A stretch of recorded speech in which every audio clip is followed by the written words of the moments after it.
Hello, hello. How's everybody doing? Let's see. Let's start waiting for some people to trickle in. Steve will be right with us.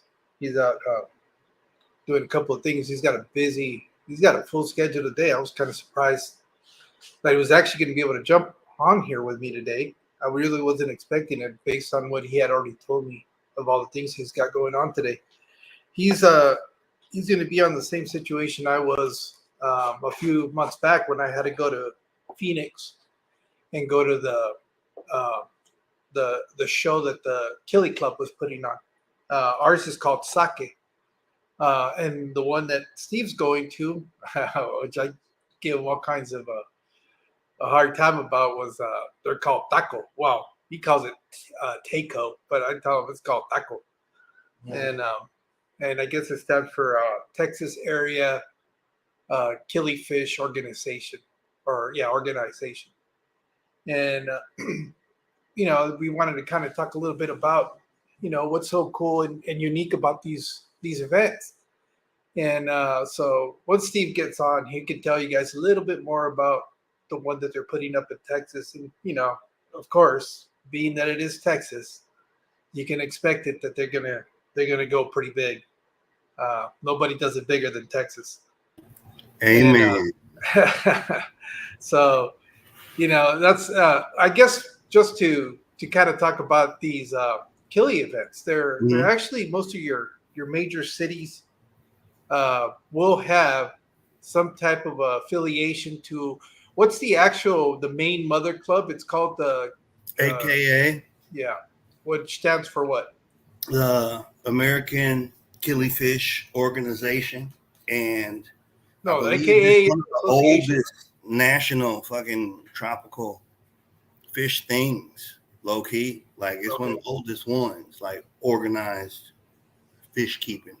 Let me yeah, I got the link. I'm gonna share it yeah. for I know when you start looking at the history of some of these clubs, you really find some fascinating information. I know when I was going to go do my talk at San Diego for the San Diego Tropical Fish Society, I didn't realize that's the second oldest fish club in America. Ain't that I was, crazy? I was like, what? But it does make sense because San Diego is a little bit of a different animal in itself. Just a city, the people there, uh, it's very, very different, more low key. It's kind of, you really do get that whole beach vibe kind of attitude. Right. Is It's really what San Diego's like, and that's probably why it's one of my favorite cities. Unfortunately, it's just I'm outpriced. There's no way I would ever be able to afford to live there because it is. I guess it would be the closest thing to. Well, I don't know. I'm not going to say that far to outside of Hawaii, but um, it does. What's so unique about it? It does give you a lot of opportunities to do all kinds of stuff because you're so close to the mountains. Hey, Sal. Hey, Sal hit me up this morning. He's a gentleman that jumped up with us on the live What's stream on good? Instagram. What's up, little bro, homie white boy Tommy, and then big homie Sal. What's good? Buenos Yeah, dias. he's ¿Cómo estás? one of our Instagram friends that's following us down here to Yeah, the forbidden land of YouTube for them. I know. I So, don't. I still haven't gotten to the bottom of that is it one. though? I don't know. No, I just know that they're not. They're most of the people on Instagram are all Instagram and no YouTube, and most Mm-hmm. YouTube people are so reluctant to do Instagram. And you and I I have just want to talk experienced that. about fish and Yeah, plants. I don't care where. The yeah, gas station, exactly. I mean, Instagram, that community. Hey, Jed, Signal, how you doing, Jed? I think the community on WhatsApp. Instagram is Yeah, just, it's on par with the community that we exactly. have here.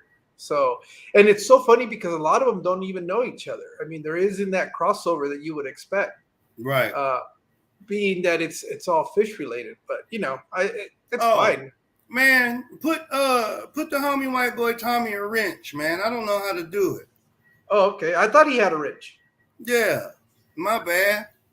What's good, Jen? How you doing this morning, love, or this afternoon? I'm all turned up because I'm gonna go to the taco So Texas area Killifish organization. Um, they're gonna have an auction. They're having 2 speeches and art show and a barbecue. And they're having the judging, of course. Here's the link right here. So it's an actual competition then. Yeah, yeah. Oh, okay. Y'all look on the link right there. And that's all you got to type in. And it has everything up. I'm going to go into it. And I'm going to show y'all some of the categories because I think it's interesting. And then, of course, I'm going to pull up. And if I can get footage, I'm going to do so. I really think YouTubers get a hobby like it ain't cool, you know? So Well, I don't know. I think etiquette is what I'm saying. Based on what I'm seeing, the trends that I'm always talking to you about, what's happening in the hobby. Mm-hmm. For some reason, within this year, you start finding more of an interest from hobbyists within the community and trying to keep native fish. Right. And killies do fall into that category because we have killifish here in the United States. A lot of people are not aware of that. Exactly. And they're very interesting fish. They're probably some of the toughest fish you're going to find out there because a lot of the times the conditions that they live in are pretty rough, and a lot of people are sleeping on them. Killifish are probably one of the, if not the most successful fish family out of the thousands. So like that, just a killifish, because like don't get me started. It branches off. How do I make this bigger so you can see some of the letters? I don't know where you have it. What media you're using? It's Facebook. Yeah, here. I don't know. I don't know if it's gonna. How about that? Yeah, that'll work. Yeah. No, and then when you start looking into killies and you start looking into annuals and you start finding out where they live, how they live, and how they reproduce. God, that's so fascinating because these are fish that they're aware, they're conscious that their life span is very limited because it's only limited to a rain season. So they grow up extremely quick and they mature, sexually mature very fast because they got to get with it before the waters recede. And granted, those do require a little bit more experience as a hobbyist to keep, but just the idea that these guys are, they're gone every year, but yet they haven't gone extinct, not because of the way they're being reproduced. I think they're more threatened by us as humanity as we encroach into their wild habitats than anything else. But I just, I just within this last time that probably was in May, I think, when I went to the T.A.K.O, and I just been enamored by this whole species of fish. Mm-hmm. Well, like everything you were saying, bro, is dead on to where let me zoom this one. It's dead on to where the only other species or the other family of fish that come to mind that's just as successful is going to be cichlids, and live bearers is right up there as well. And what's good, Renee? I'm finna pull up to the T.A.K.O after I get off of here. So I'm, we talking about it real fast and jump off. When you like killifish, it's a blanketed, it's a general name. There's different families, and then there's killifish that aren't killifish at all, like the Heterandia formosa, the least killie. It's actually a live bear. It's a posilian. So it's just a cool thing because of what happened. Okay, you got a few things going on. You got taxonomy. Okay, you got ichthyology, biology, and then you got to think this is colonialism. As these explorers are going around the world, going to these different lands, exploring these different places that they was colonizing, they're taking back samples, they're taking back specimens. One of the reasons that Achilles have endured in the hobby as they have is because they are exploitable fish. They're tough. Mm-hmm. That's not to say that their conditions are easy to replicate. And this, Tommy, you nailed it with this question. And I'm going to say yes and yes, even though it says you're Well, asking my before opinion. you even get going on that, just to demonstrate how tough these fish really are, they're probably the only ones where you can ship eggs in Yeah, dirt. in dirt, Ship eggs in dirt and like hatch sea them. monkeys. So that's how adapted these fish have become to their very, very harsh environments. And I think it's amazing. I think about when I was a kid and like I would be at my granny's for the summer or something, and they had cows, right? Uh-huh.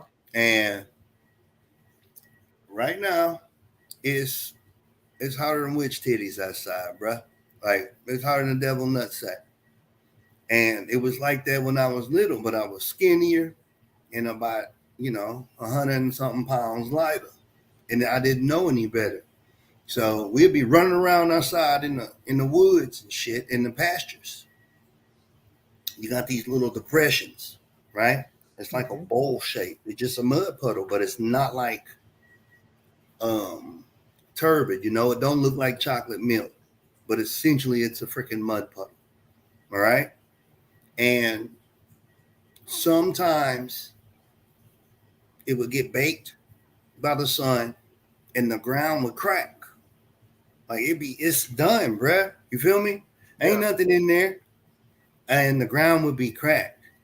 And it wouldn't necessarily get to where you could pick it up and crumble it and it would like pulver stage. No. But dry. All right. Yeah. And I don't know how it happened, but we get like a gully washer, it rain his ass off. And you would go in there and that shit be loaded with seals, we call them. Minnows. Yeah. Just in there. And like I caught gambusia out of there and I caught some of the native killifish we have out of there.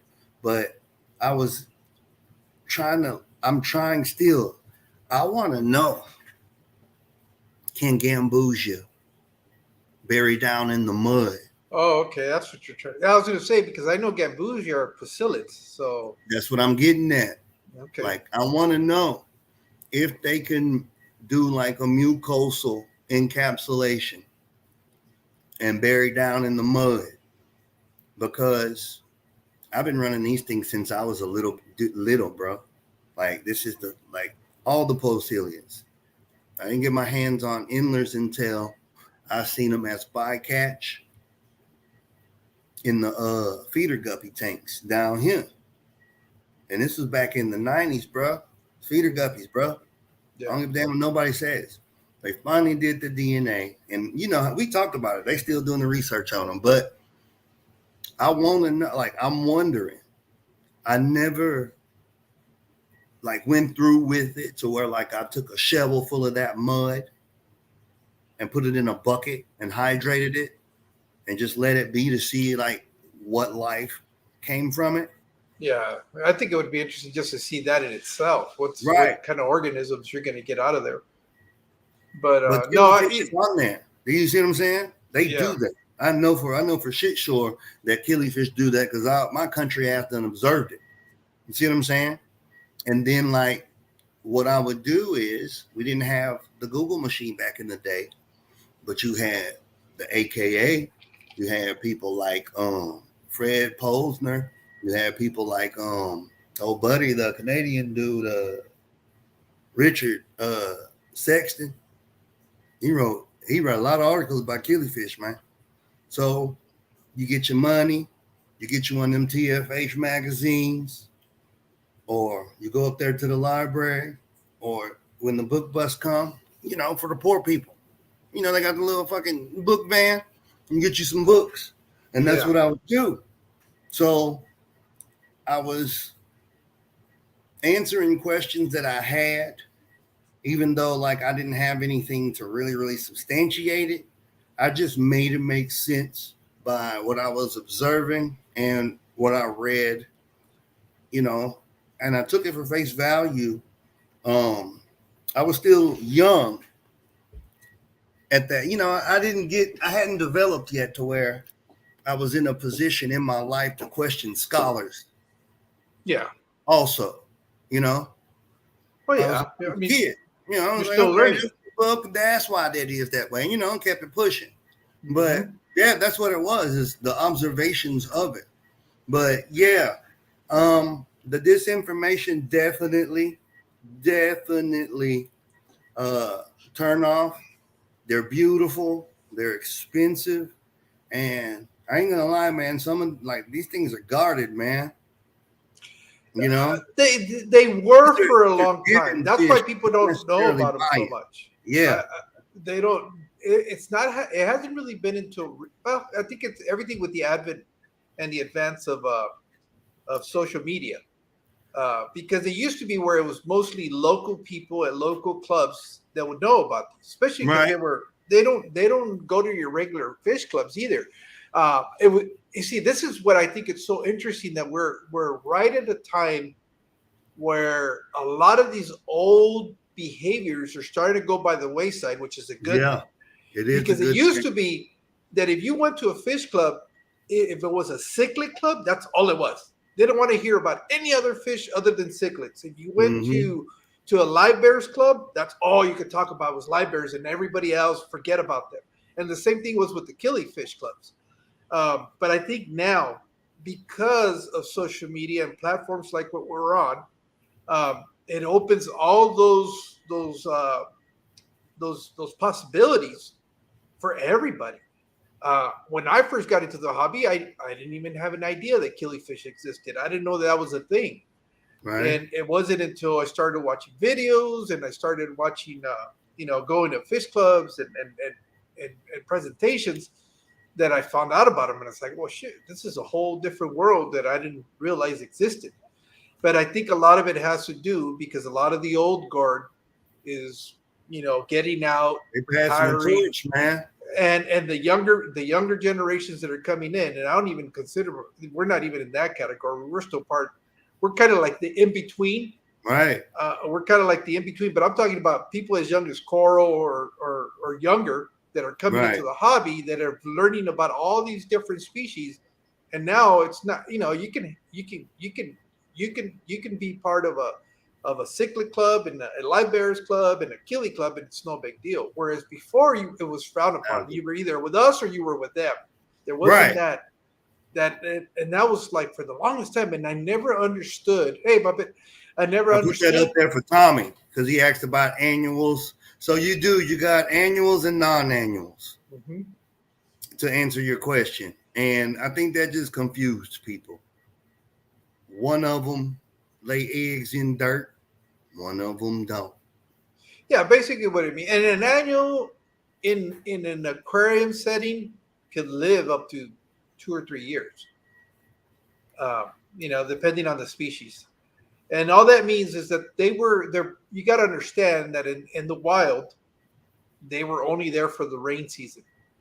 So once the rains went away and the areas dried up, like what Steve was talking about, well, obviously these fish can't survive without water. Right. So their mechanism for survival was to lay eggs in the mud. Yeah, they And scatter spawn, yeah, bury, and they would do all of this in hopes that the moisture that's still in that soil would keep those eggs viable for the next rain season. So as soon well, as the it's heavier than that, G. okay, So it's the egg now. It's the egg. The egg itself evolved, right?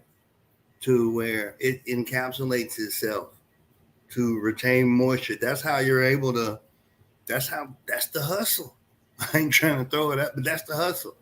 Hey, John. Like the eggs have developed a membrane where they retain moisture, and when they get back in water, it activates them, if you will, and they finish developing and hatch. They're already fertilized and everything.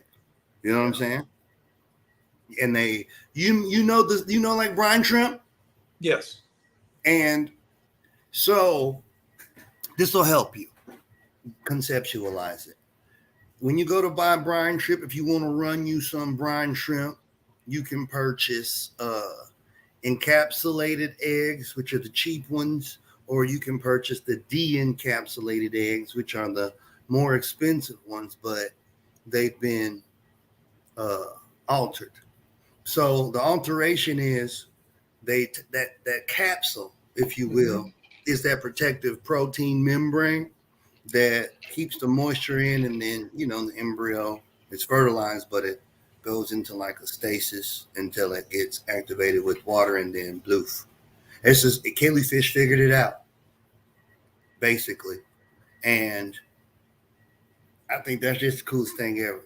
Like, But that's kind of where I guess the category for annual comes from. It's got to be those eggs that you're going to have to pull out of the aquarium, put them in some sort of a substrate with low moisture that'll give them the time to replicate the dry season and then be able to put them in. That's I think that's really the major difference between annuals and non-annuals, right? Or am I mistaken? No, that's it. Here goes some right here. I zoomed it in. What are we looking at? These are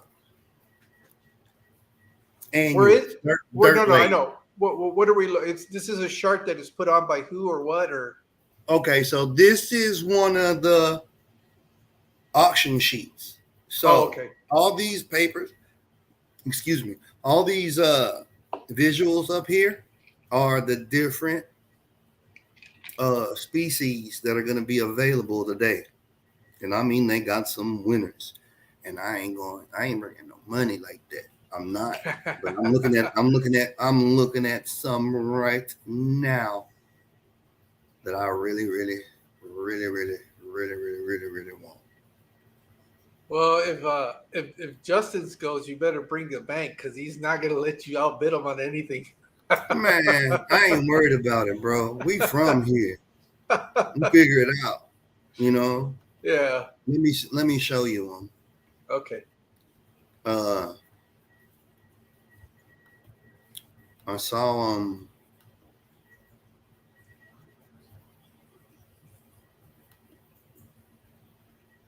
maybe they were on this page because I saw like a glimpse of them, and I was staring at it and listening to you. And let's see here, Kenya's. Hey, so they're constantly, and I do mean constantly, discovering killifish. Yeah. David Attenborough has one named after him. Well, David Attenborough, believe it or not, has a lot of stuff named after him. Well, not only that, it's they're starting to find out also that because a lot of these will have a region name to them where they were collected, a collection point site. I can't even speak today. Site of collection. Locales. Yeah, and as time goes by and they start really investigating, they start realizing that even though they're similar in appearance, they're actually from different locations. Yeah. So that's one of the things that you will find in the killifish community is they are more sticklers in not hybridizing these species. That's dude, they're gonna have inlets. They're gonna have black bars. Dang it! I hope nobody gets them. Look at that. Let me know when you can see it. A little bit more. I think that's what I got. Unless you can do it on your end. Well, you can make it red antlers, black bar antlers, gold antlers. Okay. So it's just what you was just talking about right now. Yeah. These are the numbers. It's the species, right? And there's more than just killifish there. It's mixed up. And I mean, look, they got axolotls. Well, yeah, you're gonna find a Leo. little bit. You're gonna find a little bit of different animals. Obviously, the predominant species you're gonna see, because it is a killifish club, is going to be killifish. Right. So, killifish have how many types of categories or species or? Oh, Uh, Jesus. I know, because I know there's non-annuals. I mean, there's annuals, It's non-annuals. just those two. They're categories. Or what class? What is it? Classifications, categories? Because I know So there's. it goes by like the family, right? Okay. So I'll tell you like you got fundalids. So you got like fundalis, fundalopantrax is two in that, and like that's a fundalidae type. Then you got nothos. So like the nothobranch, the guntheri, like the ones I was just showing, that's one. Then you got like some of the ones you're familiar with, right? Like they were Aphanius, remember? Yeah. And then they revalidated them as Paraaphanius, right? So then those will separate down into like the cyprinatodon. I can't talk today either, but those No, are kind of I like the guess puffish even type. easier than that. Easier than Yeah, that. that's how they break it down, though. It's more like you have pupfish. Right. You have the somebody knocking. Oh, I see. Like the general names they Yeah, go just by. the general groups or classifications. The real, just because this is not people. If people are haven't really gotten into I them. yeah. Yeah, here we go. There is like yeah. Oh shit! I thought I put John's stuff. Those are the genres. Them. Yeah. Those are the families. Those Yeah. 17. And then like there's so many of them. It go by there's generic names. Yeah, the generic names. But there ain't a whole lot. It's what it is, and then they'll get numbers, right? So like a common one. And that was going back to what you was saying, like as social media, you seeing it, there's a few people normalizing killies, Well, like Gardnerize and yeah. Well, they've kind of become Platypus popular. clowns. But I was more on the not necessarily that they're becoming more popular in in the community, but I just think having the access to that information. I think Right. the more you get involved with this hobby, the deeper you go down the rabbit hole of fish keeping. Let me see what You I start falling into these categories in these areas, and then you start wanting to learn more about these species of fish because yeah, everybody there's even you can learn about tetras, you can learn about barbs and all that stuff, but these right. are interesting to me because there's so much information out there on tetras and barbs, but there's not a whole lot of information, randomly accessible information on killies. You really got to dig for it. Yeah, it's And niche. You're yeah. you're 1,000% right. So like, what I'm either saying you into though it or is, you ain't. even though it's niche, I'm starting to see a little bit more access to that side of the hobby, and that's what I'm kind of really enjoying right now, is having that opportunity that I can go where it used to be you could only go to forums or books to be able Right. to access this information, or clubs themselves. Now you can find a lot of this stuff on YouTube. Uh, a lot of renowned breeders that have been in the hobby for many years are putting up these videos, these educational videos, because they understand the benefit, the upside of having social media is that you can leave your information where people are going to be able to access it for years down the road. And I think that's what's so cool about all of this, because like I said, growing up, I had no idea that killifish even existed. So Like, you got them in your backyard, literally. yeah, we have there's a pupfish out here in Arizona. There's a pupfish out here in Arizona that they're bringing back, and then if you go to Death Valley, there's the Devil's Hole pupfish. So, and but even if you're out in the East Coast in Florida, I didn't realize the pygmy sunfish was actually a killifish, and so and then isn't the flagfish also a part of the killifish family? Uh, the Jordanella, yeah, it's a one banger, is what I call it. So like, it's the only one, the Jordanella Floridae. And like when they was classifying it back in the day, they actually thought it was a cichlid. Mm-hmm. Yeah, it's like you can go deep into killifish. Oh yeah, Like, no, and like I said, well, this was more, and then we've got off track because we started going into all of this stuff. But yeah, that was a little bit more about what's going on in Texas and how often does this happen and what's so special about it. but it goes to natives, and um, I clown with Jorge. I clown with a couple cats, and I'll be like, man, Hey, Ralph. fuck what y'all talking about. I keep Earth natives.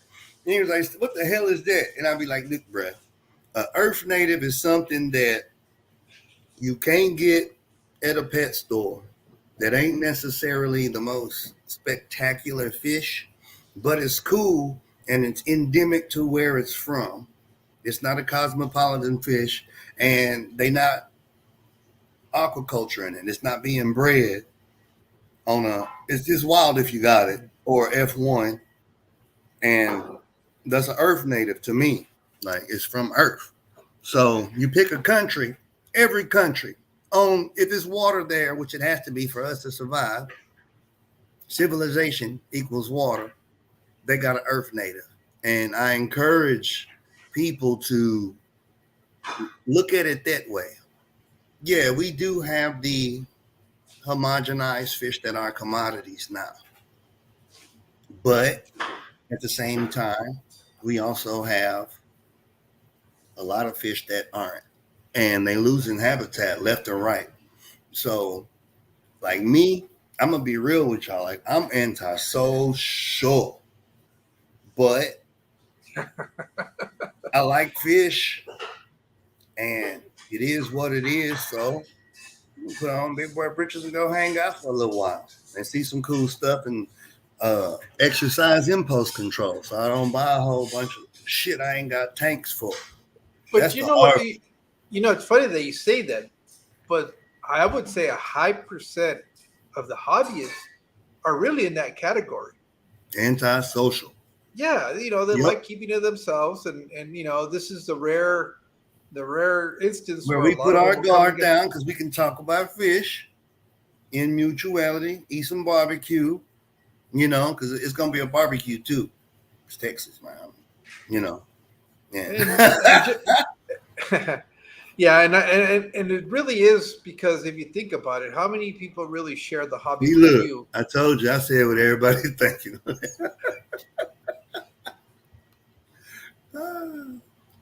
That's You know, hilarious. well, most of us, the only reason we've kind of come together in this community, I guess, if you want to call it that, is because we are the oddballs. We not too That's many it. people, not too many people keep fish in a box, That's and right.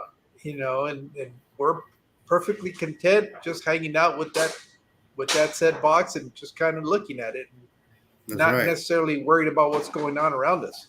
So, to some level, yeah, majority of the people tend to be antisocial. That's understandable. It is, but you kind of got to like how you supposed to look at your tanks if you're spending time with people.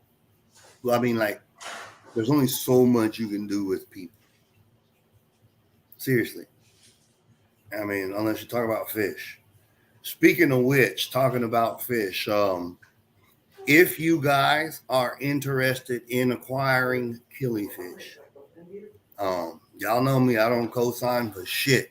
I don't plug nobody, but I will make an exception. Uh, Google the Killy Shack. Just type that in, Killy Shack, and that's a good website. There's a good variety, and they're nerds. It's good. Check them out if you want to get into killifish. Well, I think anybody that Like for really real. is They that's really nerds. into They the into it. killifish at some point or another, you do become a nerd because there's so much information to look Mhm. into that you can't help it but to become uh, a nerd. I But mean, yeah, it's they're I beautiful, understand. man. Yep. I My mean, Tommy just put up the it's link. Thank you, amazing. Tommy. Oh, good looking, Tommy. Yeah, check them out. Actually, the founder is going to be giving a talk at today's show, and it's going to be recorded. So I'm going to do my best to get that footage. Hola, mi amor, cómo estás? Estoy aquí hablando como siempre. Yeah, and I'm not But, his amor either. That's Lydia's. no, I'm looking in the comments. It's my other half. Yeah, Uh, no, but okay. Again, over here let me busy. let me let me get you back on track. Tell us But about yeah, tell us about Taco. When is yeah. it? So How he's going to often be does it giving a happen? talk. What? It's Who's he? once a year. Who's he? The owner of the Killy Shack. Okay. Uh, he's going to be giving a speech on Noto Branchis. Okay. Matter of fact, it's one of the ones that everybody is kind of intimidated by, but they're very beautiful, and we need to get it popular. People keeping them Okay. because their habitat. Look, I'm gonna give you guys a tangible scenario. Okay, let's assume you get some property, you purchase or inherit some property, and we're talking acreage, and there's a body of water on this acreage. It's been there forever, eons, as long as the property's been there. Unbeknownst to you, there is a minnow, a pistacillo in that body of water. And that body of water is standing between you and your automotive shop, your car shop that you've been wanting to build the whole time, and you finna level that shit so you can get your concrete slab down so you can get your building put up. So there goes that fish, bye-bye. That's literally how the devil's hole pup fish got you know exposed. uh it was on somebody's property, and then George, he knows it better, he's from there. People are going in there trashing it, and But then it was a hot spring that they were using to go, hang swimming. out and drink Yeah. beer, and it was mostly teenagers. Mm. Yeah, so that right there is a scenario, and that's how we lose fish. So like 2020, I think, hell, 2021, they're finding fish, they're classifying Achilles. I'm drinking my water, y'all. I don't want y'all to see me over here drooling. But they're always finding fish. So because these fish live where they live, and they can live where the average person wouldn't think a fish would be, we lose a lot of them. You see what I'm saying? Because the average person would be like, well, hell, they don't need to be in here. Oh, with a lot of animals. Period. Yeah, Um, period. You know what I see so a lot of? what? I put it in the fear porn category, to where you get these cats and they'll be like, holy shit, I gotta save all these fish. And then they go catch them, and then they go cut them loose somewhere else. Yeah. Uh, I understand, like, moralistically, what it's altruistic. I get the intention, doing something right. But I mean, A, it's clickbait, duh. But B, depending on like what state you are, that shit is illegal. Transporting fish from one body of water to another, it's highly illegal. And then, more relative to the scenario that I'm portraying, is You take those fish out of that little mud puddle and you go throw them in the creek. All them son bitches is bass bait immediately because they ain't evolved to be in no water like that. And they don't know what predators are past, I don't know, like a salamander or something. And they don't know how to react to it. So this is more of a ecological ethics standpoint, more of, hey, I'm trying to save nature. There's other ways to do it, and this is the more ethical way. Organized. That's what we've been talking about for like the past at least 4 episodes is how can we amalgamate? How can we put all of our differences and bullshit aside and amalgamate as hobbyists and contribute, on an individual level, of course, but organized with force. You know what I'm saying? Yeah. What you got? The Devil's Hole. Those are so awesome, man. Yeah, this just it's one of many, many other fishes. But yeah, these guys were. Can you blow up one of them so they can look at the texture?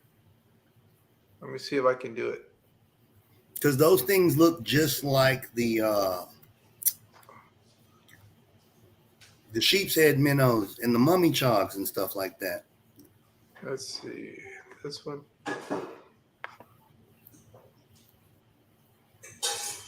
Like they look like bait. Yeah, it's not going to let me really open I would pay top dollar. I would pay top dollar for a bag of those. Like seriously. Well, yeah, you can't have them. That's why you would pay a top dollar. Like, I think you got to be a researcher to get them, right? Nope. Nobody can have somebody's breeding them. No, that's a killifish, bro. And that's what we were talking about is the diversification of these fish. So look at it.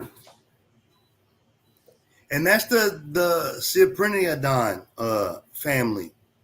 And we got a lot of those in North America. And that's why I fell in love with the now Paraphaneus minto. And matter of fact, me and you talking about this little bastard right here is how I ended up with that starter culture that you gave me. Yeah. Because they look just like them. They favor them, but they are a tooth carp. You want to pull up the profile on the minto? Yeah, I'll do it. Nah, look who's in here now.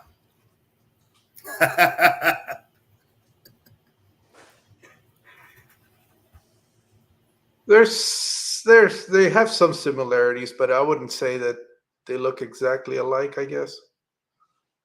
They're saying you look at the profiles of like that pit bull, that pugnacious. The body shape is very similar, and they do have a little bit of the coloration, but the other ones are more blue, where these are more black, right, with blue speckling on the body. But it's a pupfish. At the end of the day, it is a pupfish, so the body shapes can be very similar. But yeah, this is what the conversation with you and I. Hey, Dr. Anthony's here. That's what I said. I don't know. Look who's in here.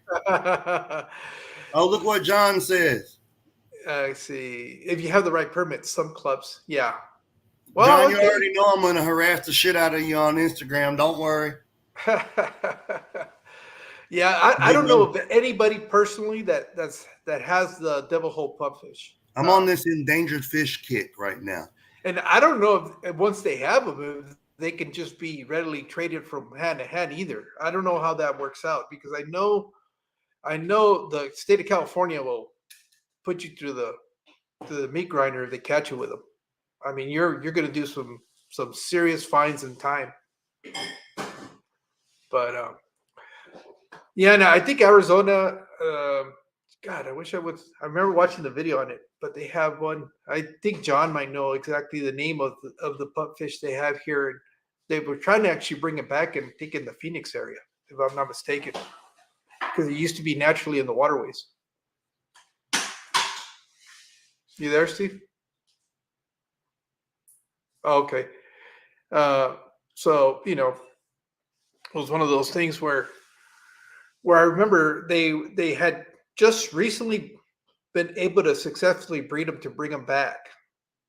The electric chair. I don't know if it goes to that extreme, Carl, but I know the reason I know is because there was a group of kids, maybe about 6, 7 years ago, where they were out there partying, and they, unbeknownst to them, they, even though they saw the signage on there, they didn't realize how serious the matter was, Right. and the BLM caught them, and they ended up doing some time for taking a Mm-mm-mm. dip in their waterway. Hey, So you got to do what you got to do. I mean, you want to see some puppies of these? I have some. I can put some in a specimen box real quick. oh, Some fry, yeah, for for the these guys, people. Yeah, yeah, you can do that. because I'm Now, gonna bring some up. well, Yeah, that's look, it. let me get you back to what. Here, I'm going to spell it out for you. Tell us how often this event happens and where it happens and what days it happens. Okay, so it's going on uh today and tomorrow. This weekend is once a year, and this year it's at Casa del Luderman. So it's Art Luderman's house. Art is who runs T.A.K.O down here in Houston. Okay. He's been in it for a long time. Y'all can look his info up on Facebook, and it's the auction, the social function, and then the talks, the presentations, and then they have the judging as well. Like you send in your entries, like your pair, your male and your female. So it's a show as well. So Man, who I should can have who could brought who could bring those. stuff to the auction? Is it open to the public, or you have to be Uh, a good standing member of the so you can club? be a member here. I'm gonna pull it up and read the rules for you. And also, what's the why we're even talking about this is because if you live in one of the major metropolis here in the United States, whether it's in the LA area, San Diego, Texas, and Houston, Dallas, more than likely you're gonna, in our case here in Phoenix, you're gonna find these events happening there locally because more than likely you're gonna find uh, one kind or another of a killifish club. So Right? it's a good thing to start looking at. Do they have? I'm assuming the AKA, the American Killie Association, has got to have a listing of all the affiliated clubs throughout the states, or they're not that Yes, organized. they do. Okay, As a matter of fact, let me look it hold up while on. you I got it looking up here. for. Okay, Uh, share the screen if so you want. the A is the AKA. Share the screen. And it is American Killifish Association, right? That's what Yeah. AKA stands for. Okay. Uh-huh. Here, go ahead and snap it up. Present. Share screen. This one. And all right. How's that? Okay. All right. So this is it, AKA. Um, all the information's on here. Click on it and surf around. It has everything. A lot of good links.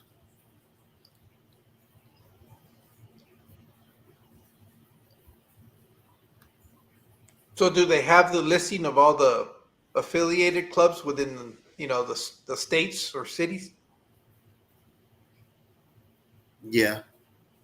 So right here in the Okay. links, you can go to it. All right. Killy Data Online. And Okay. look, Killifish heads, we don't fuck around. It was updated today. All right. Okay. So it's everything's on here, and I don't want to spoon feed, man. Go on here and surf around, read. Well, no, you have to spoon feed it. That's bullshit Oh, because I've looked at it and it's hard to navigate. So how? don't put people through that shit. There's got to be somewhere where you can actually just see because you look. If I'm in Arizona, I want to find out if there's a club in Arizona. How do I go about finding that information out? Oh, I got you. You would think that the website would have a way to search for stuff that's within your area. As far as trying to learn from the species, yeah, go in there and dig in. But what I'm trying to get at is if I'm sitting right now in LA Right. and I want to know if the city or the county of LA has a Killifish club, is there a way within their website to be able to go in there and look and say, yeah, this is the name of the club. Here's the address. Contact them. Yep. Here it is, right here.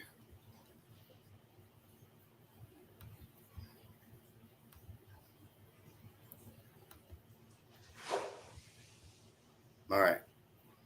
This is every state, Okay. and it's got all of them.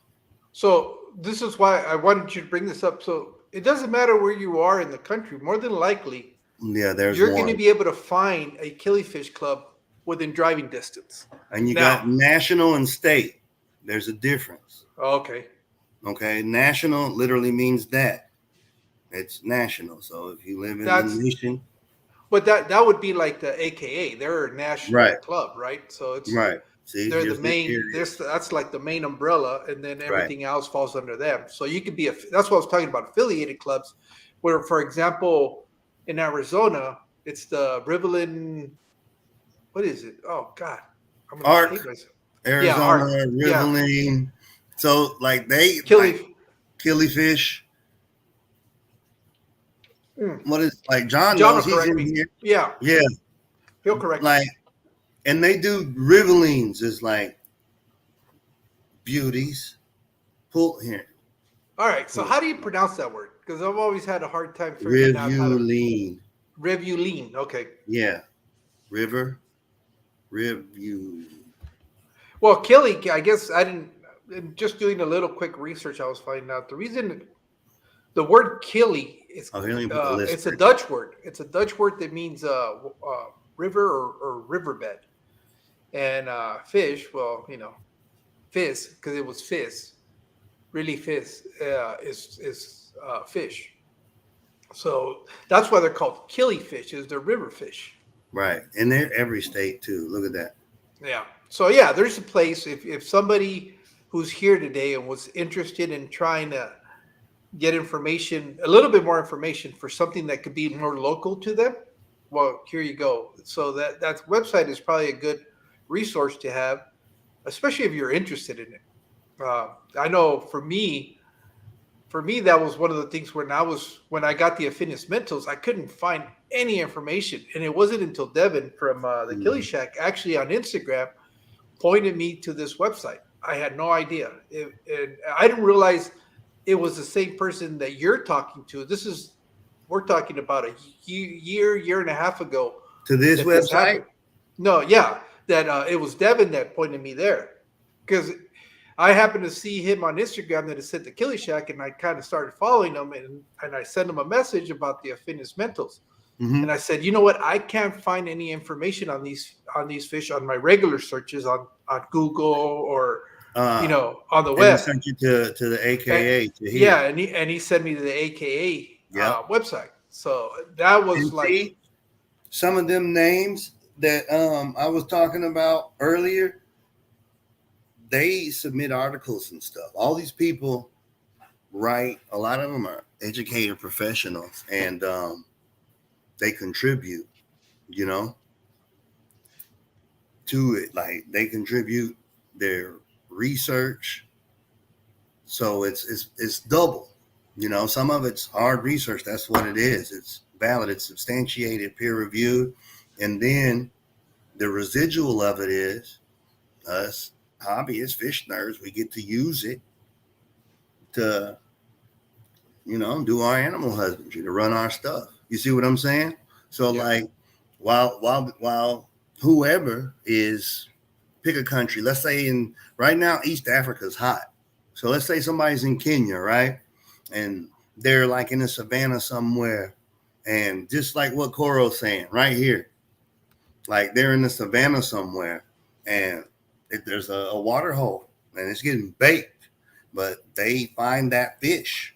So not only is all their research going to go down as research for that species, they find out it's a new species or like type locale subspecies, Mm-hmm. now they get it named after them if they want to, and it trickles down into the hobby. So I mean, it's win-win. So on today's event, the Texas Area Killie Organization, is that just strictly the Killifish Club? Because I know the one in Phoenix, the Sake. It was Mhm. kind of cool because they invited some of the other fish clubs to participate. Is it similar the case here, the one in Texas, or just because you guys are so big that you guys can do a standalone event? Yeah, I think it's just standalone. Okay. I mean, I don't see why they wouldn't invite anybody. I mean, it is AKA sponsored. They acknowledge it. So, Oh no, well, yeah, that's who was part of the one that I went to. Was part of the Killie, the American Killifish Association. But mhm. um, obviously, it was headed by the affiliate, which was ARC, and then but they kind of extended an invitation to the other fish clubs, which is even though Phoenix is a pretty big city, it really isn't when it comes to the community because it's very common that you'll see the same members in the Killifish Club, you'll see the same members in the Southwest uh, Aquatic Society, That's and usually how it is. and People you'll double, find them in triple up. Well, yeah. it's because once you get a taste of it and once you learn that it's not that bad, and even the ones that you got to pay dues for, pay the Yeah, dues, man. it's Even if it's buying a $20 t-shirt and that's your dues, they giving you a shirt, like yeah. do it. Ain't nothing free, you know, and it helps. So I think that's what they get a taste of it, and it's just like shit. I want to join them all. Yeah, and what I really like about the Phoenix area because they don't compete against each other. They really Mm-mm. don't. So they'll stagger their meetings so that if you really want to get really involved, there's that opportunity because you could be going almost every weekend to a different club meeting on both either Saturday or Sunday. That's And why I'm gonna come visit you, man. Believe it or not, you live like Arizona, like that. It's like a horticultural hotbed, man. It's the weather. It's like it's anti-Florida. I mean, because it's dry, but y'all got this is sun, bro. this is It's so true what John says. Yeah, June. It's you're gonna get your money's worth what's there. I hell mean, hot over there for you? what's what? Like what's hell hot over there for you guys? Temperature wise, Mm-hmm. right now, 110, 111. What's your humidity? It's not bad. It's probably about 30%. See, no, we got that Gulf Coast. We got that Gulf Coast humidity, bro. You know, you've been here, but Hmm. like, have you been here when it's hell hot? No, I Oh stay away man, from there. I can't. I don't really like humidity. It we drives me had a nuts. gentleman pass away. May he rest in peace from heat last month. The first one for this year. It's sad when you can say this year. You Yeah. know, like it's like walking. It's like walking in Vaseline. Well, Seriously, man. you just never dry out here. Yeah, it's hot Sweat as for no hell. reason, bruh. Exactly. But You sweat for existing. you see, down here, you'll be hard pressed to not walk into something that doesn't have AC. Okay. Everything everything has AC out here. You have to. I mean, there's no other way of living down here. Wow. And so you know that you're going to bear with the monsoons. You guys can grow, man. Like you guys can grow. Well, look, Whatever. if we're growing, what is it, like 80% of the produce for the country out here in this region, in the desert region, you can grow stuff. I mean, it like seriously, dude. Your whole state, your whole area ain't nothing but a damn raised ground bed. Like straight up, dude. It's a fucking raised garden bed. Your whole state. It's I wouldn't call it a bread basket. I don't like that analogy. They don't do wheat out here. Yeah, that's what I'm saying. I don't like that. It's better than that. They do, but not. That's it's way too limiting though. It's way too limiting. But hell, it's 2 now. So we didn't shoot the shit for a little while more.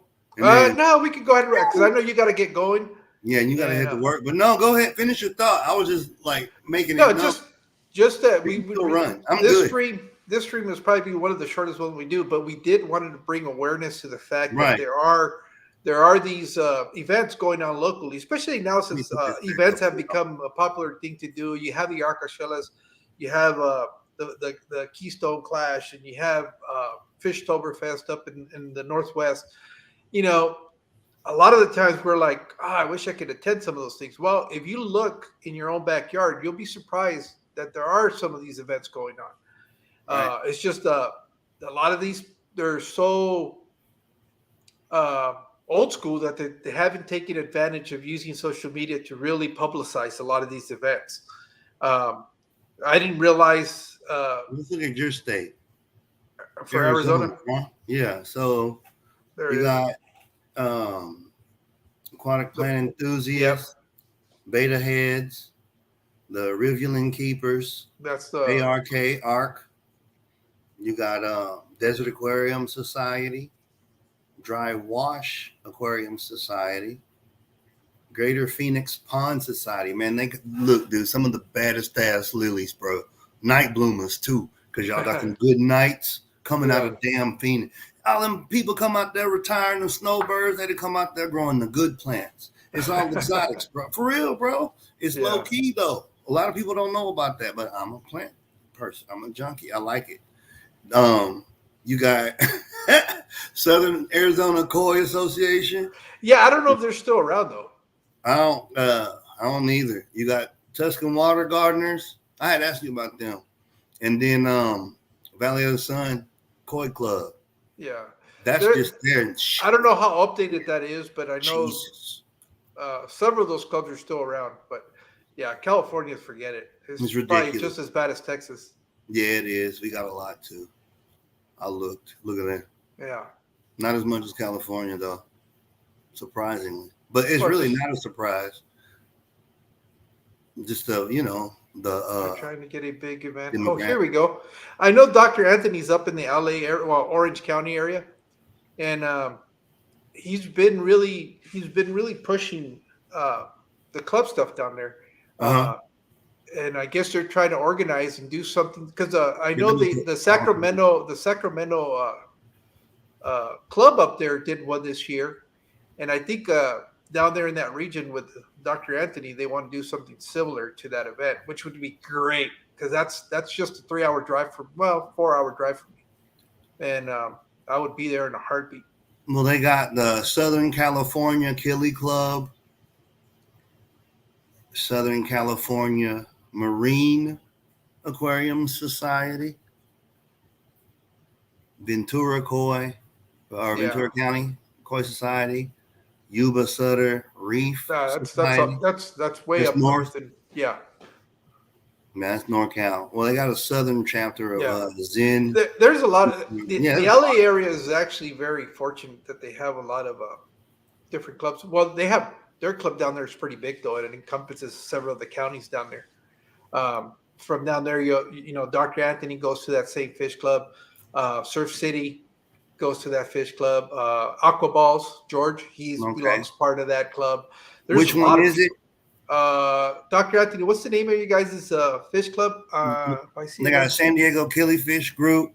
Yeah. San Diego Marine Aquarium Society, San Diego Tropical Fish Society. Those are the three in San Diego. Yeah. And John's saying that there's a lot of the events that happen with the Killifish up there in San Diego. And that's one of those clubs too where it's usually the coast. Coast. Okay, Coast. let me see if that It's one's on there. California Organization Aquatic Show. Yeah. No. Oh yeah, so tropicals. Yeah. That's the one. Show Tropicals. Yeah, that's it. Here it is. Yeah, so everybody, yeah. You'd be hard pressed not to find something. What do we say? Within a couple hours drive, worst case scenario, couple hours flight. Well, look, anytime I want to go to a club meeting, it's either I'm driving 3 hours west or 3 hours east Yeah. to get to a club. So Because I told you, they was like, damn, you crazy. well, granted, I don't go every club meeting, but just knowing that I can do it at least once or twice a month, that's kind of cool. But so that's why it's doable. It depends Right. how bad. I mean, if people are willing to travel all the way across the country to go to what these big uh, events that they have, and you're not really learning anything, just go buy why stuff. not? Why not invest a little bit more on educating yourself and learning a little bit more about some of these species? So it's just a thought. But with that said, it's good. This was actually a very productive show, man. We did good. I know you were extremely busy this week, and we weren't able to get together and have our normal sit down and program the event, the stream. As a matter of fact, for those of you that have been following us, at the beginning of the week, it was called the episode had a totally different name because I really didn't know what we were going to talk about. It wasn't until yesterday, I think, that finally I was able to speak with Steve, and I was able to focus it on a topic or an event, and be able to do this today. But we apologize a little bit for the chaotic and unorganized stream. This is not typically what we do, but we were trying to see why we've been busy here. Soon. Well, you got school, and then you had all these events. Yeah, school, and then if y'all follow me on Instagram, so I started doing these little talks, if you will. I call them daily rants. I haven't officially coined it, but it's therapeutic, right? And then instead of me keeping it to myself or just running it by one of the fellas on the phone, I just record it. And it's epiphanies that happen. So I'm a visual immersive learner. I know a lot of other people are too. Obviously, social media capitalized on that. And so I'm just leading by example, if you will.